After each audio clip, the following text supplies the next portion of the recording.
وہ کہتی ہیں کہ ہم فیمنزم کی میں یونیورسٹی میں فیمنزم کی طالبہ ہوں، اور ہمارے مضمون کے ٹیچر جو ہیں وہ ہمیں بعض اوقات جو دوسرے لوگوں نے اسلام پر اعتراضات کیے ہوتے ہیں ان کے کویسچن ہمیں کہتی ہیں اس کے جوابات ڈھونڈو۔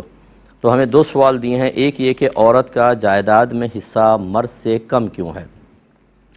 اور دوسرا یہ ہے کہ عورت کو کی گواہی آدھی کیوں ہے۔ دیکھیں، مسئلہ یہ ہے کہ پہلی بات تو اچھی طرح یاد رکھیں کہ ہمیں ان اعتراضات کے جوابات ڈھونڈنے ہیں، نہ کہ اللہ تعالیٰ کی حکمتوں پر خود اعتراض کرنا ہے۔ دوسری بات یہ ہے کہ کتنی بھی حکمتیں آپ تلاش کر لیں، یہ ہو سکتا ہے کہ اللہ تبارک و تعالیٰ کی حکمتیں اس سے کہیں زیادہ ہوں۔ ہم جب کسی کوئی شرعی حکم ہوتا ہے، فقہاء اس پہ غور و تفکر کرتے ہیں، اس کی علت نکالتے ہیں، اس کا سبب تلاش کرتے ہیں، لیکن کوئی بھی یہ دعویٰ نہیں کرتا کہ جو اللہ تبارک و تعالیٰ کا مقصود اصلی ہے وہاں تک ہم پہنچ گئے ہیں۔ ٹھیک ہے نا، اللہ کی تو ہر کام میں لاکھوں حکمتیں ہوتی ہیں، چند ایک تک ہم پہنچ سکتے ہیں۔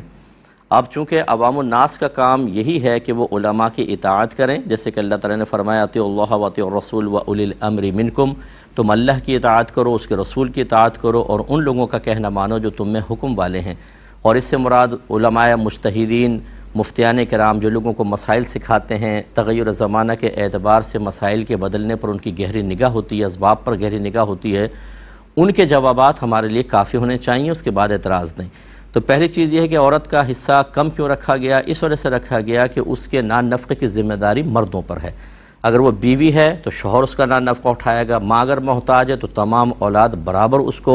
اس کا پورا خرچہ پورا کرے گی۔ اس طرح بہن یا بیٹی ہیں تو والد صاحب، جیسے بیٹی ہے تو والد صاحب کریں گے، بہنیں اگر محتاج ہیں تو بھائیوں کی ذمہ داری ہیں کہ وہ ان کو نان نفقہ دیں۔ تو چونکہ عورت کا نان نفقہ مرد پہ مقرر کیا گیا تو اس کا حصہ کم رکھا، اور چونکہ مرد نان نفقہ دیتا ہے اور دیگر وہ مالی معاملات گھر کے دیکھتا ہے تو اس کا حصہ زیادہ رکھا گیا۔ اگرچہ اس کے برعکس بھی ہو سکتا ہے کہ عورت گھر میں کماتی ہے، بعض اوقات مرد کو جاب نہیں مل رہی ہوتی تو عورت اس کو سنبھال رہی ہوتی ہے، لیکن اس طرح کے نادر کیسز کے اوپر اصول نہیں ہوتے۔ اللہ تبارک و تعالیٰ کی حکمت بالغہ پہ نگاہ رکھیں تو اکثر یہ معاملہ ہوتا ہے کہ عورتیں تابع ہوتی ہیں اور مرد ان کے خرچے اٹھا رہے ہوتے ہیں۔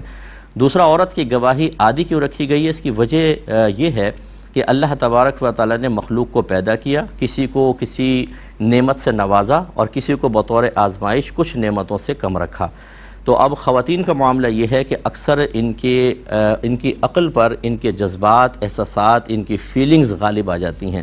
رشتہ داریاں، ان کی مروتیں، یہ اکثر غالب آ کر اور بہت سارے فیصلے ایسے کروا دیں گی کہ جو نہیں کرنے چاہیے۔ بہت سی بچیاں اپنی ماں کا ساتھ اس لیے دے رہی ہوتی ہیں، برادری کا ساتھ اس لیے دے رہی ہوتی ہیں کہ وہ ماں ہیں اور برادری ہے، اگرچہ غلط چیز میں کر رہی ہوتی ہیں۔ مرد بھی ہیں، کم نہیں ہے اس کے، لیکن وہی بات کہ اصل میں پورے جو اجتماعی طور پہ جب ہم معاملات کو دیکھتے ہیں تو مرد اکثر اس کی عقل اپنے جذبات پر غالب ہوتی ہے، اسی لیے گھر میں طلاقوں کا ریشو ہے، لیکن مردوں کی وجہ سے کم ہے۔ اگر یہ اختیار ٹوٹل عورتوں کے ہاتھ میں ہوتا تو میں تو 30 سال سے کام کر رہا ہوں نا، بہنیں فوراً غصے میں آتی ہیں، ایک دم اے سے زیڈ پہ چھلانگ لگا کر